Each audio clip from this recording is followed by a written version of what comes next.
Prends un exemple plus près de nous, évident pour tous, c'est celui de la zone euro. On voit bien que c'est un problème de gouvernance. Parce que tout cela, vous le savez tous, je ne vous apprends rien, je ne fais que rappeler quelques éléments, mais tout cela part de la crise grecque, et la Grèce, c'est quoi? C'est 2% du PIB de la zone euro. Un problème qui fait 2% de son chiffre d'affaires, on le règle. Vous avez ici plein de chefs d'entreprise. Quel est le chef d'entreprise qui ne saurait pas régler un problème qui fait 2% de son chiffre d'affaires? Le PIB d'un pays, c'est pas exactement le chiffre d'affaires d'une entreprise. Mais enfin, l'analogie vaut quand même un petit peu. Pourquoi est-ce que ça ne se règle pas? Pourquoi c'est pas résolu? Pourquoi est-ce que, comme un petit cancer ou un furon, soyons moins dramatiques, ça a commencé à rayonner partout au risque de créer une septicémie? Eh bien parce que le sentiment qui a été donné, c'est que justement, les dirigeants européens n'étaient pas capables de résoudre la crise. Et c'est bien un problème de gouvernance qui est apparu. Ce n'est pas les solutions techniques qui manquent. Des solutions techniques, il y en a plusieurs. Il y en a des bonnes, il y en a des moins bonnes. Moi, j'en ai proposé une, je vous le disais tout à l'heure, à Yalta, il y a 10 jours. Elle a ses mérites, je reconnais qu'elle a aussi ses faiblesses. Les autres propositions ont aussi des mérites et des faiblesses. Bref, mettez les techniciens dans une salle, vous aurez autant de solutions que d'individus. C'est pas ça le problème, ça on sait faire. Ce qu'on ne sait pas faire, visiblement, c'est prendre une décision. Et être capable de dire, bon, c'est fini, le jeu s'arrête là, maintenant on règle ce problème. Avec des coûts. Il n'y a jamais de solution d'un problème sans coût. Mais on prend le coup.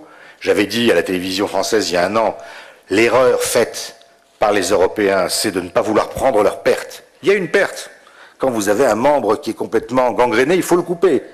Ça ne veut pas dire qu'il faille éjecter la Grèce hors de l'Europe, l'analogie ne va pas jusque-là, mais enfin il faut traiter le problème, quel qu'en soit le coût.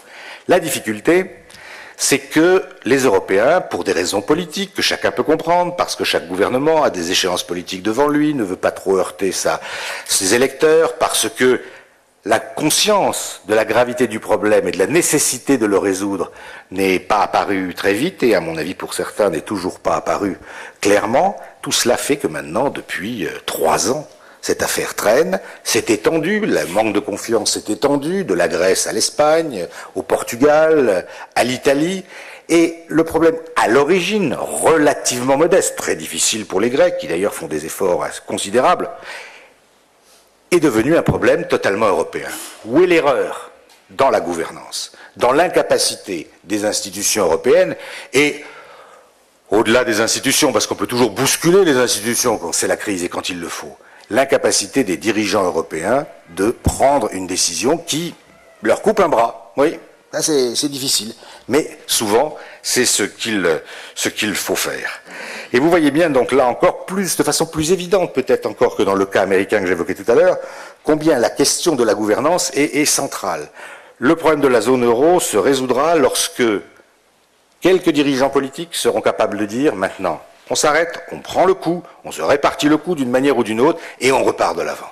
Tant que, au contraire, le système continuera à pousser la boule de neige devant soi, de plus en plus grosse, mais en se disant, bon, on a gagné 3 mois, on a gagné 6 mois, et bien, ce qui se passe depuis 3 ans, eh bien, non seulement on ne résoudra pas le problème, mais on le rendra encore plus difficile à résoudre, un peu plus loin, et avec des conséquences qui sont lourdes, car l'absence de croissance en Europe aura, malheureusement, je le dis avec un peu de gravité, mais des conséquences considérables dans les années qui viennent, conséquences sur ses voisins, y compris le Maroc, conséquences politiques à l'intérieur des pays, ou des revendications de gens qui trouvent injuste, finalement, de payer aussi lourdement une mauvaise gouvernance. Ces revendications conduiront, je le crains, à des troubles qui peuvent être des troubles sociaux ou des troubles politiques. Donc au bout du compte, on risque d'avoir une montagne de problèmes sans aucune mesure, avec le coût initial du problème qui était posé, simplement parce que les mécanismes de gouvernance